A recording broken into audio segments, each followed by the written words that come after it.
Bienvenidos al podcast de la Iglesia Centro de Desarrollo Integral.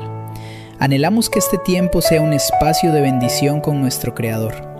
Te animamos a que compartas el audio con aquellas personas especiales. Dios te bendiga. Bendiciones para todos. Estamos viendo el Salmo 133, donde el versículo 3 nos habla del monte de Hermón. Es algo muy hermoso lo que este monte representa espiritual, geográficamente. Es muy profundo el tema. Pero también los invito a que en Google busquen monte Hermón, buscan fotos, van a mirar la magnitud de eso. De ese monte de Hermón se desprenden 3 ríos que alimentan el río Jordán. Es muy lindo, entonces los invito a que no solo se queden con una explicación, sino que investiguemos también. Iniciamos un tema sobre el Salmo 133 y vamos a darle continuidad. Es uno de los salmos más cortos que tiene la Biblia, pero de una profundidad muy, muy grande, y creo que Dios nos va a ministrar a todos y cada uno a través de esta enseñanza que vamos a ver hoy. Salmo 133, ya lo encontré, dice, Salmo 133, ¿cómo dice? Mirad cuán bueno y cuán delicioso es habitar los hermanos juntos en armonía. 2, es como el buen óleo sobre la cabeza, el cual desciende sobre la barba de Aarón, y baja hasta el borde de las vestiduras. Y el 3, ¿qué dice? Como el rocío de Hermón que desciende sobre los montes de Sión, porque allí porque allí envía Jehová bendición y vida eterna. Entonces creo que vamos a ver una foto. Esta foto es el monte de Hermón. Entonces esta foto, ahí vemos el valle, ¿no? El valle este valle ya está casi que se ve más verde que desierto. Vemos esa montaña y en el pico es una de las montañas más altas que tiene Israel, y esto tiene un significado muy profundo. Vamos a irlo viendo en la medida que vamos haciendo el estudio. Entonces, el rocío de Hermón es una metáfora bíblica de la unidad fraternal y bendición de Dios que aparece en el Salmo 133:3. Vamos primero a mirar qué representa en la Biblia. En el contexto bíblico, ese rocío significa 3 conceptos principales. Pero antes vamos a ver qué es el rocío, en qué momento aparece el rocío, ¿no? O en qué momento aparece el rocío. En la mañana. ¿Y a qué horas en la mañana? En la madrugada. Creo que aparece más o menos cuando ya casi empieza a salir el sol, ¿cierto? Antes de que salga el sol viene un rocío, y por eso a veces cuando uno camina en el campo, camina uno y los pies le quedan completamente mojados, porque ha caído el rocío de la mañana. Y ese rocío, ¿qué produce? Pues moja las planticas, alimenta la tierra, ¿no? Y las maticas pueden hacer el proceso de crecer, de poder desarrollarse. Entonces, ese rocío, como está en lo alto de la montaña, entonces, ¿qué simboliza? Esas nieves, las nieves perpetuas que están allá, esas nieves, como allá hay las 4 estaciones, entonces esas nieves hay momentos en que ellas se derriten y desde lo alto se forman 3 ríos, y esos 3 ríos forman el río Jordán. Forman el río Jordán. Entonces, miren lo hermoso que desde lo alto viene la bendición de Dios, y esa bendición va descendiendo por toda la montaña y va regando la montaña y va alimentando las plantas, y tiene un proceso muy hermoso, que es el mismo proceso que vemos aquí en la Biblia, que dice, es como el buen óleo en la cabeza. O sea, la parte alta de la montaña es como el buen óleo en la cabeza, la cual desciende sobre la barba. ¿La barba de qué? De Aarón, y baja hasta el borde de las vestiduras. Entonces la bendición viene desde la cabeza y baja ¿qué? A toda la iglesia, ¿no? Esa bendición viene hasta el borde de las vestiduras. Y el salmista hace el comparativo como el rocío de Hermón, que desciende sobre los montes de Sión, ahí estamos viendo, porque allí envía Jehová bendición y vida eterna. Entonces, ese es el proceso que Dios hace, y Dios escribió este salmo con un propósito muy claro. Mire cuándo fue escrito, y hoy ya dándole una explicación en el contexto geográfico también podemos entender un poco más el tema. Ahora sí vamos a mirar qué representa en la Biblia. Entonces dice, en el contexto bíblico, este rocío simboliza 3 conceptos principales. 1, unidad entre hermanos.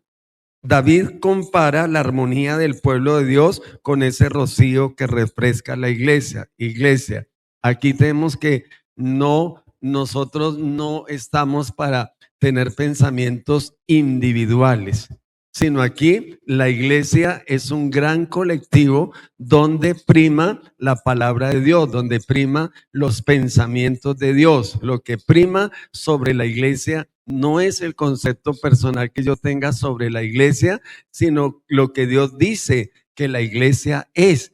Y aquí está hablando en términos de ¿qué? De unidad.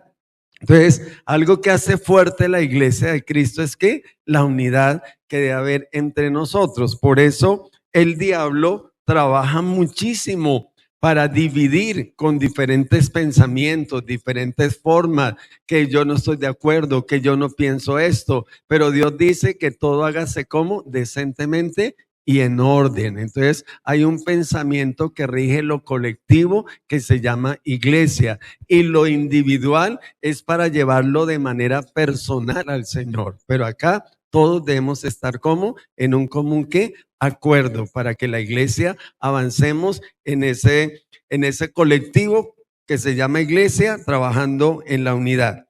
Ahora, ¿qué es el otro que representa en la Biblia? Bendición y vida.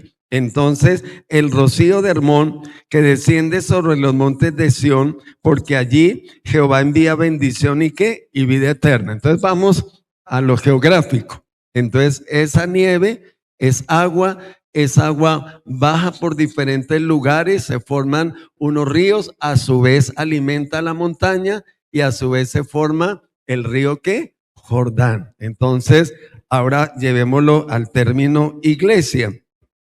El término iglesia, bendición y vida, se asocia con la fertilidad y la abundancia que Dios envía directamente desde lo alto. Entonces hay un salmo que nosotros lo repetimos mucho. ¿Cuál es un salmo que dice, ¿de dónde viene mi socorro? Mi socorro viene de Jehová, que hizo los cielos y la tierra. ¿Por qué los cristianos alzamos las manos hacia el cielo? Porque ¿de dónde viene qué? Nuestro socorro. Él es la cabeza de la iglesia. Entonces, ¿de dónde viene la bendición? De la cabeza de la iglesia, y dice que va por toda la iglesia, hasta el borde de las vestiduras. Ahora, yo he visto unos personajes que están desconectados con Dios, que están desconectados de toda realidad. Estos personajes siempre ustedes los ven mirando al piso, siempre van como mirando al piso y encuentran una colilla y la cogen y la guardan y siguen buscando. Ellos son esclavos de un vicio, y esas personas que son esclavos de un vicio no miran al cielo, porque del cielo no viene socorro para ellos. Por eso ellos miran el piso. ¿Qué encuentran en el piso? Y son las personas que tienen problemas con la drogadicción. Jamás ustedes los van a ver mirando hacia el cielo. Un cristiano, ¿de dónde viene nuestro socorro? Viene de Jehová, que hizo los cielos e hizo ¿qué? La tierra. Él es la cabeza de la iglesia. Por eso miramos al cielo, y algunos dicen, pero ¿por qué tengo que levantar las manos? ¿Pero por qué tengo que mirar al cielo? Y los que miran a la tierra nunca se ponen a mirar por qué estamos mirando todo el tiempo a la tierra, porque están desconectados totalmente de la gracia y la misericordia de Dios. Y es el camino que ellos mismos eligieron. Nadie los ha obligado, como a ninguno se le obliga a venir a la iglesia y creer en Dios y creer que Él fue el que hizo los cielos y la tierra. Entonces, esa es la parte de la bendición y vida, se asocia con la fertilidad y la abundancia que Dios envía desde lo alto. También hay renovación espiritual, la parte que representa la Biblia. Representa un refrigerio suave que conserva la fe y la vida espiritual en tiempos de sequedad.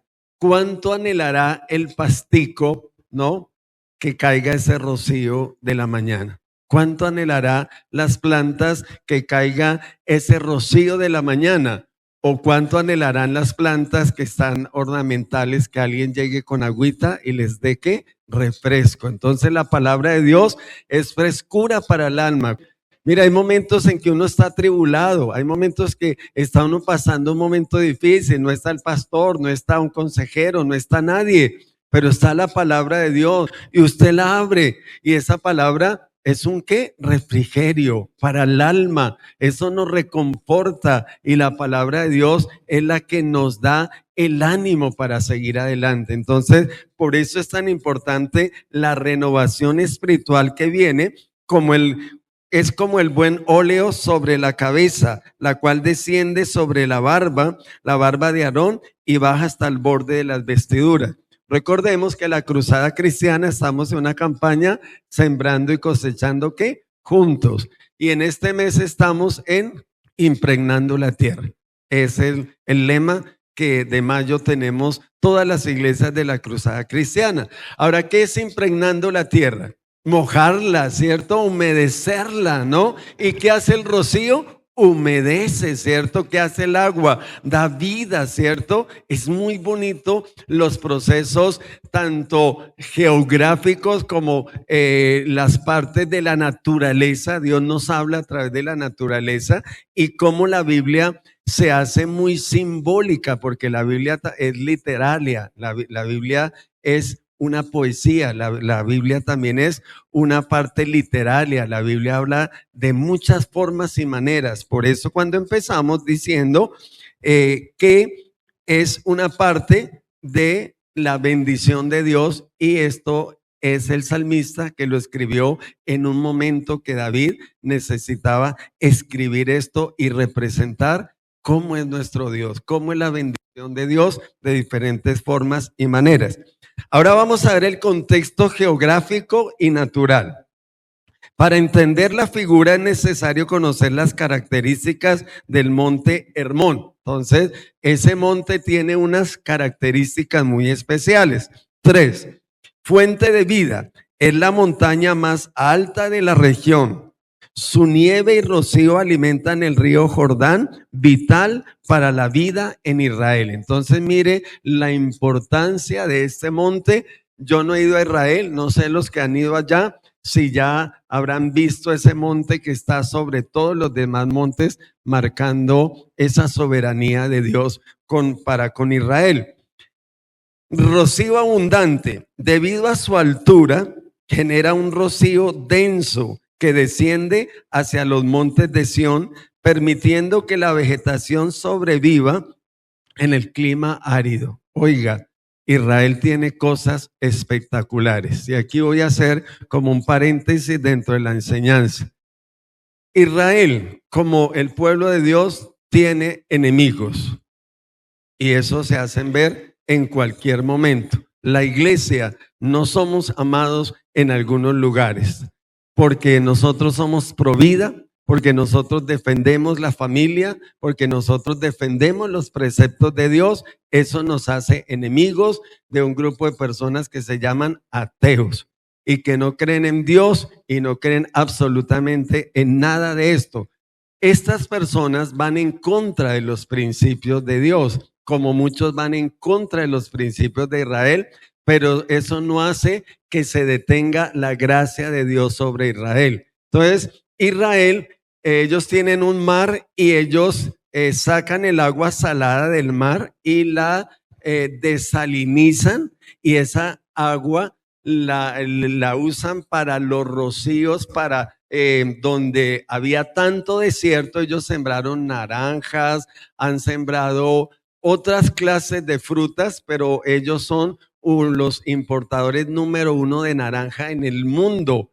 Y era un terreno completamente, exportan naranjas, y ellos son el número 1 que exportan naranjas, una nación tan pequeña, y exportan naranjas a muchos países. ¿Qué más hacen ellos? El agua la logran tomar en un aparato, y el agua, el aire lo vuelven agua. Y esto lo llevan a las poblaciones en África, en muchos lugares o donde no hay agua, y les donan esos aparatos, sobre todo a tribus o poblaciones donde se necesita el agua. Iglesia, ya que hablamos del agua, hablemos de algo. Creo que es el momento de bañarnos. Si nos demoramos 20 minutos, ¿usted por qué no se baña en 10 minutos? ¿No? Porque el agua se está acabando. Nuestros hijos se meten a la regadera y eso es media hora, que eso parece que estuvieran sancochando, eso sale humo por todas partes, ¿no? Y eso, oiga, ya va a salir, no sé cómo, salga. Ellos se desentienden del mundo y se les olvida que esa agüita, el agua que nosotros gastamos, a otra familia le está haciendo falta en otro lugar del mundo. Entonces, nosotros debemos ser cuidadores del planeta, iglesia. Nosotros no debemos ser solo consumidores de venir a una iglesia y consumir canciones y consumir mensajes. No, nosotros afuera valemos mucho también, cuidando el planeta. ¿Se acuerdan nuestros misioneros que estuvieron acá mucho tiempo? ¿Cuál era el lema de ellos? Guardianes de la creación. Y ellos, a donde llegan, enseñan. Ahorita están en esas 6 poblaciones al norte del Cesar y al sur de la Guajira. Ellos lo primero que llegan es a enseñarle a la gente a cuidar el agua, a cuidar la naturaleza, a cuidar todo esto, porque es que si la iglesia no hacemos eso, ¿quién lo va a hacer? Por Dios. Pero a veces la carretera Bogotá-Melgar fue catalogada hace unos años como la carretera más sucia de Colombia, y no sé si de pronto hasta del mundo. ¿Saben por qué? Porque todos los viajeros se iban con sus bebés, ¿no? Chiquiticos, y ninguno se reparaba en cambiar los niños en el carro o en la flota, donde fuera, y boten el pañal y lo tiraban afuera. Eso era un desaseo tremendo. ¿Y qué pasa con un pañal en la calle? ¿Qué pasa con un pañal? ¿Cuánto dura para ese pañal deshacerse? ¿Cuánto dura? Esta vida y la otra. Imagínense la contaminación tan brutal que se produce, pero la gente egoísta, y como no es mi carretera, como no es mi casa, como no sé cómo, pues que miren a ver dónde cae eso y qué hace la gente con eso. Son actos de irresponsabilidad que estamos teniendo. Hoy vemos un poco de gente destruyendo una ciudad, destruyendo las cosas, lo que a nadie le cuesta, volvámoslo ¿qué? Fiesta. Creo que yo no veo a un creyente por allá yendo a acabar, ¿no? Como hizo alguien con una de las estaciones de Transmilenio, que cogió un martillo y le daba y acabó con eso, y ella pensó que no, que le iban a dar un premio por acabar con eso, y resulta que terminó en la cárcel por daño a bien que público. Entonces, nosotros como iglesia siempre vamos a cuidar las cosas. Cuidemos nuestro país, cuidemos las cosas. Estamos hablando del agua. Entonces, en este lugar que es desértico, ¿cómo valoran el agua? Mire cómo hace Israel para hoy. Una de las profecías que se ha cumplido en Israel es que el desierto, ¿a qué? Florecido. Pero no es 1 kilómetro, es cantidad de tierra que ellos están produciendo. Ellos bendicen a su población y bendicen al mundo. En este momento está cerrada la embajada. Qué tristeza, porque los agricultores urbanos alcanzamos a sentir el coletazo porque ellos son de los mejores que manejan la agricultura urbana en riego y en muchas cosas, y se cerró la puerta y acá se quedó cerrado muchos procesos y muchas cosas que estábamos haciendo nosotros. Entonces, Israel es una tierra de bendición. Israel es el pueblo de Dios, querámoslo o no lo queramos ver de esa manera. ¿Y Dios cómo lo cuida? Pues mire, con ese monte tan hermoso, con esos ríos que descienden, y así de esa manera Él cuida su casa y cuida su iglesia. Y tercer punto del contexto geográfico natural. Ubicación estratégica. Se encuentra al norte de Israel, contrastando con el monte en el sur, el monte Sión en el sur, simbolizando una bendición que abarca todo el territorio. Entonces, geográficamente eso está muy bien diseñado por Papá Dios para producir bendición y alimento a la tierra de Israel. Vamos a mirar una parte ya como dar una explicación un poquito más amplia. Es como el rocío de Hermón, está en el versículo 3. El rocío del monte de Hermón son las 3 fuentes de agua formando 3 ríos que se unen y generan el río Jordán. El Hermón es actualmente el responsable del abastecimiento de agua en todo Israel. Entonces miren lo importante de este monte, lo importante lo que produce y cómo Dios hace todos los diseños también hechos. En aquellos tiempos el agua era como oro. Hoy también el agua es como oro. Cuidemos el agüita. Yo que hago, como al frente está nuestro terreno de agricultura urbana. Ahí tenemos una huerta. Nosotros tenemos agua llovida y esas plantas las regamos con agua llovida. Cuando vamos a lavar el garaje al frente, lo lavamos con agua llovida. Estamos economizando el agua. No es carreta lo que estamos hablando. Nosotros lo vivimos y lo practicamos, ¿cierto? Pero hoy el que no paga el agua, pues la desperdicia. Cásese, mijo, y empiece a pagar el agua y verá que ahí sí va a decir, oiga, mija, no se demore tanto en el baño, porque a mí me toca pagar el agua, ¿cierto? Porque así toca. Y los que pagamos el agua, así nos toca, oiga, bájele a eso, no gaste tanta agua, apague la luz, ¿no? Yo no sé si algunos ya están en la edad que yo estoy, que uno llega a la casa y empieza a apagar todos los bombillos, ¿no? Porque ya en esta etapa que uno está, pero cuando uno es joven, ¿qué le importa a uno qué le interesa a uno que el bombillo esté prendido, ¿no? Eso le resbala a uno. Pero ya cuando uno empieza a pagar las cosas, uno ya sabe el valor de las cosas. Entonces, la mayor riqueza de una comunidad es el agua. Me duele profundamente. Yo soy misionero en el Amazonas, en algunos lugares. Yo visito una comunidad. Hace ya casi 3 años no voy. ¿Cómo nos duele lo que están haciendo los depredadores de la selva? Ya tenemos grandes huecos donde han tumbado, han talado los árboles, y el Amazonas es la reserva de agua a nivel mundial. Si se acaba eso, se acaba todo. Porque imagínense, pero los depredadores acaban con los animales, acaban con la selva, acaban con la madera. Por eso a ellos toca enseñarles los procesos para las vedas del pescado, porque hay momentos donde se comen todo el pescado y si no se hace una veda, pues entonces van a tener problemas. Y hemos estado, imagínense que una vez que fuimos en uno de los viajes, habiendo tanto pescado allá como hay, ¿sabe qué nos tocó llevar? Pescado de Bogotá.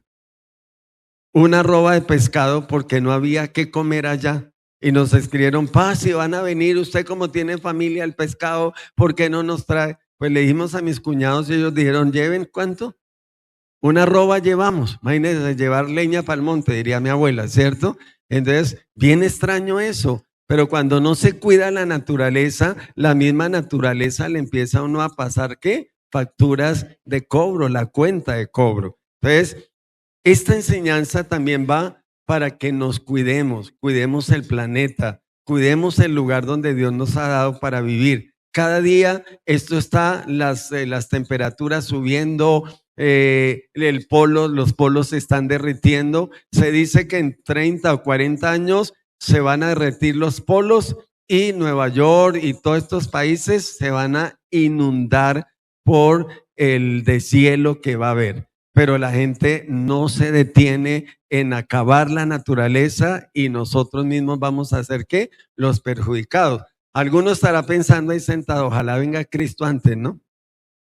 Eso sería un pensamiento como hasta egoísta, ¿cierto? Que venga Cristo y que los demás miren a ver qué hacen. No, todos cuidamos esta aldea global. Tanto es así que las ciudades eran iniciadas alrededor de los pozos descubiertos. Entonces, en Israel, siempre que había un asentamiento era porque había una fuente ¿de qué? De agua. Si no, ellos no establecían una ciudad si no había agua. El agua es vida, sin ella es imposible la existencia de la vida. Cuando el autor de la vida, Jesús, nuestro Dios, retrata su placer como el rocío de Hermón que desciende sobre los montes de Sión, se trata de la plenitud de vida que los hijos gozan en su presencia. Esto es para el mundo normal, eso es vida.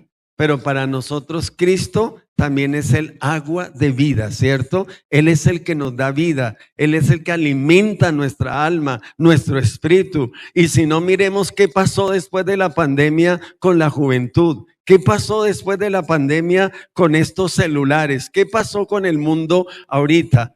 ¿Qué pasó con la ausencia de Dios en el mundo? Porque Dios para el mundo es agua viva. Pero cuando cercenaron a Dios de sus vidas y el humanismo entró, nuestros jóvenes están en clínicas de reposo, están siendo medicados. ¿Cuántos jóvenes depresivos? ¿Cuántos jóvenes están acabando con su vida? Yo les digo a los que tienen bebés ahorita que apenas están creciendo, disciplínenlos.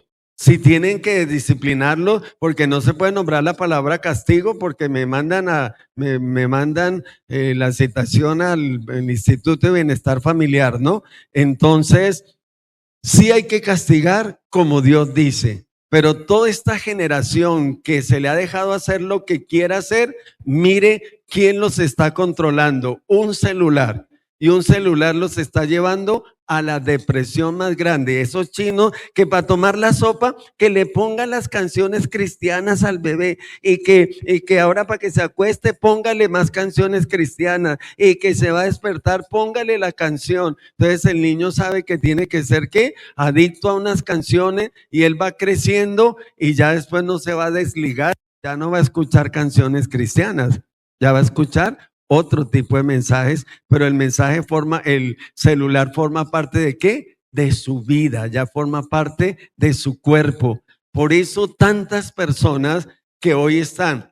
Fui a visitar a alguien de acá de la iglesia, a una clínica, y hablé con el señor de la recepción. Y entonces le pregunté, oiga, porque fui al piso a visitar a la persona y habían 2 personas con problemas mentales. Entonces yo le dije, oiga, ¿cómo así? ¿Por qué tienen acá a enfermos mentales cuando estas personas requieren otro tipo de atención?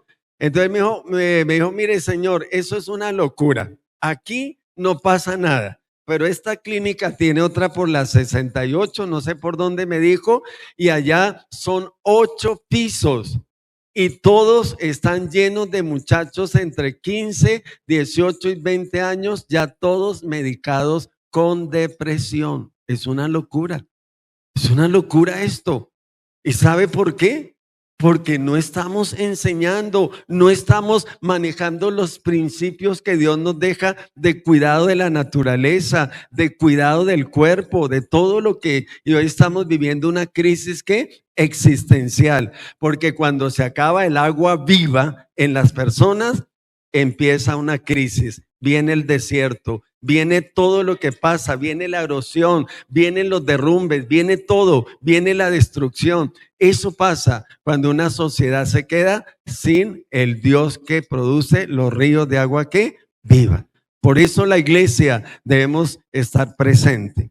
El monte Hermón Es un santuario invisible a los ojos de los impíos, no lo entienden.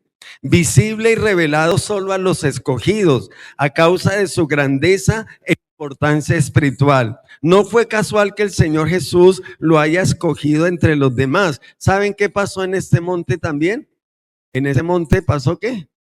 La transfiguración. Aquí en este monte también fue la transfiguración. Mire el lugar tan simbólico, tan espiritual, tan hermoso que representa este monte, y nosotros leemos la Biblia cuántas veces y así conocemos. Vamos a mirar qué es conocer. Nosotros fuimos a San Andrés a celebrar los 15 años de mi hija. Y resulta que donde yo le dije a todos, yo no me quiero hospedar en esos hoteles donde lo ponen a uno comer lo que ellos quieren y uno parece ahí que respire acá, que vaya, que la lancha lo recoge ahorita, un tour de eso. Le dije, no, yo no quiero eso. Vámonos al sur de la isla, alquilemos algo bien chévere y nos fuimos. Casa de buceo, imagínense. Y entonces nos iban a enseñar a estos cachacos a bucear. Y así fue, nos dieron toda la clase de cómo se respira, cómo se pone el tanque, cómo se pone todo. Eso fue espectacular. Y llegó el momento de meternos allá al agua y nuestros hijos todos se consumieron por allá y en menos de nada se perdieron. Nosotros ya los de unos añitos más, como que nos íbamos hundiendo y como que mirábamos para atrás y como nos dijeron, si sienten como que la respiración se les acelera, hagan así. Y nosotros todos controlando la respiración y nos mirábamos todos y los chinos ya por allá lejísimos, y cuando de pronto nosotros empezamos porque la respiración no nos dio, ¿no? Los nervios nos controlaron. Pero alcanzamos a entrar al 0.50 milésimas de conocer el mar. ¿Y qué vimos? Eso se siente uno así como... Y unos ruidos espectaculares. Conocimos el mar. ¿Quién dijo que ustedes conocen el mar metiendo allá los pies, no? Y ay, que viene la ola y corra porque nos coge la ola, ¿no? Y ahí medio chapalea uno en el agua y uno dice, ¿conoció el mar? No, hemos conocido el mar.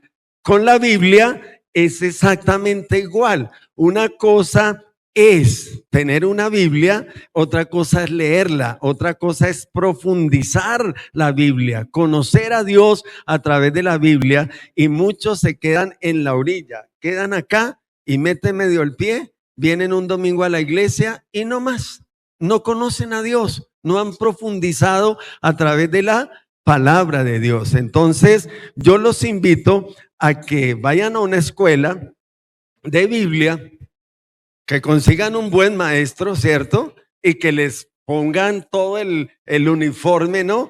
Y se metan a conocer a Dios. Por eso Jeremías 33:3, clama a mí, yo te responderé y te haré ver cosas que grandes y ocultas que tú no conoces. ¿Dónde está lo grande y lo oculto de Dios? Acá. Pero si leemos el Salmo 133, como a veces lo leemos, y ya leí el Salmo 133, eso no es conocer a Dios. Eso simplemente es haber pasado un repasito ahí y ya. La transfiguración de Jesús en este monte muestra su voluntad de ver a los seguidores también transfigurados, es decir, transformados según la gloria de Dios, para que oigan la misma voz del Padre diciendo, miren esto tan bonito, miren lo que viene del cielo, desciende desde el monte y baja la bendición del cielo. Dice el Señor, ustedes son mis hijos amados en quien yo tengo ¿qué? Complacencia. ¿Qué dice el Señor? Ustedes son ¿qué? Mis hijos amados en quien tengo ¿qué? Complacencia. Nuestro Dios se complace de vernos reunidos como iglesia. Él se complace cuando hacemos un devocional. Él se complace cuando nosotros nos acercamos confiadamente al altar de la gracia. Ese es el rocío que viene del cielo. Esa es la bendición que desciende para la iglesia. ¿Y cuántos estamos cortos en esto? ¿Cuántos tenemos meramente la religión evangélica de cante, aplaude y ya?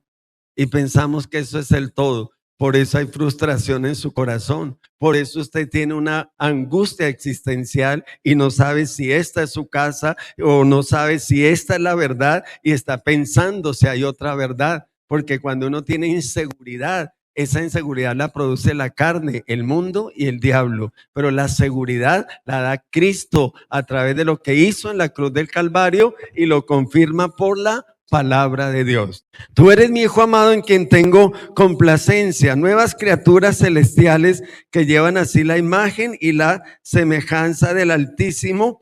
Y termino ya con esta parte, mi amada iglesia, que me falta este pedacito ya y terminamos. Permítame un segundo porque me tocó usar el celular. Aquí, ya. Significado espiritual. Unidad y comunión. Representa la belleza de los hermanos habitando juntos en armonía, dice el Salmo. Siguiente, bendición descendiente. Al igual que el rocío que baja de la montaña, la que estamos viendo al fondo, la bendición es un regalo que desciende de Dios hacia su pueblo. ¿Lo creemos? Amén. Vida y renovación. Simboliza la frescura espiritual que revitaliza el alma en tiempos de sequedad. Qué hermoso cuando estamos en tiempo de sequedad y el Señor viene y nos consuela, nos ama, nos consiente. Y último, fuente de vida eterna. El Salmo concluye afirmando que allí donde hay esa unidad, como el rocío, Dios envía bendición y vida eterna. ¿Cuántos dicen amén? Bendición y ¿qué? Vida eterna. No es solo asistir a una iglesia, no es solo leer la Biblia. El valor agregado que Dios nos promete es la vida eterna. Ahora usted escoge, si quiere ir a la condenación eterna, viva su vida como la quiera vivir. Pero si quiere tener vida eterna, obedezcamos a Jesús. Sigamos sus preceptos y siempre digámosle, Señor, nuestro socorro viene de lo alto de Jehová que hizo los cielos y la tierra. En pie, por favor, ya. Padre, gracias te damos. Los invito a un acto de fe. Levanta tus manos al cielo. Levántalas. Dale, papá, gracias. Gracias porque hoy entendimos y profundizamos en el Salmo 133 que dice, mirad cuán bueno y cuán delicioso es habitar los hermanos juntos en armonía. Es como el buen óleo sobre la cabeza, el cual desciende sobre la barba de Aarón y hasta el borde de las vestiduras, y el borde somos cada uno de nosotros. Tercero, versículo, como el rocío de Hermón que desciende sobre los montes de Sión, porque allí envía Jehová bendición y vida eterna. Adora al Señor y dígale, papá, gracias por esta enseñanza. Oramos que esta enseñanza quede sellada por el Espíritu Santo en tu corazón. Dígales, Dios del cielo, si esto se acabara ya mismo, Señor, si esto se terminara ya mismo, Dios, Padre, a través de ti tenemos la seguridad de la vida eterna. Pero Señor, mientras tú vienes por segunda vez, ayúdanos a cuidar el templo del Espíritu Santo, pero también ayúdanos a cuidar la naturaleza, ayúdanos a cuidar lo que está a nuestro alrededor, Dios del cielo. Guárdanos de ser depredadores, de ser destructores, más bien, Señor, que podamos cuidar. Padre, y el lugar que más tenemos que cuidar es nuestra propia casa, en nuestro hogar, Dios del cielo. Por eso bendice cada hogar aquí representado. Señor, que los hogares, Señor, podamos ir a esa montaña, a ese Hermón, Dios del cielo, que es la palabra de Dios, y que cada vez que nos reunamos en casa descienda la bendición de Dios. O cuando venimos a la iglesia, dígale, Señor, hoy entiendo lo que no había entendido. Hoy comprendo lo que no había comprendido. Por eso, antes de terminar, diga, Señor, yo te recibo como Señor y Salvador en el nombre de Jesús. Diga, te recibo como Señor y Salvador personal. Dígale, Señor, anota mi nombre en el libro de la vida. Dígale, Señor, yo no quiero seguir siendo simpatizante. Dígale, yo quiero ser un hijo de Dios para que podamos heredar las promesas aquí en tiempo presente y en la vida futura, Dios del cielo. Te honramos y te bendecimos en el nombre de Jesús, y con acción de gracias decimos amén. Bueno, ya concluyendo el tema de hoy sobre el monte de Hermón que tiene tantos significados. El significado o el contexto bíblico son 3 puntos. 1, unidad entre hermanos. 2, bendición y vida. Y 3, renovación espiritual, que son para aplicación personal en la vida de todos y cada uno de los creyentes. Bendiciones. Sabemos que fue un tiempo único. Si quieres hacer parte de nuestra comunidad, no dudes en contactarnos al WhatsApp 322-949-3433. Estamos sembrando y cosechando juntos. Dios te bendiga.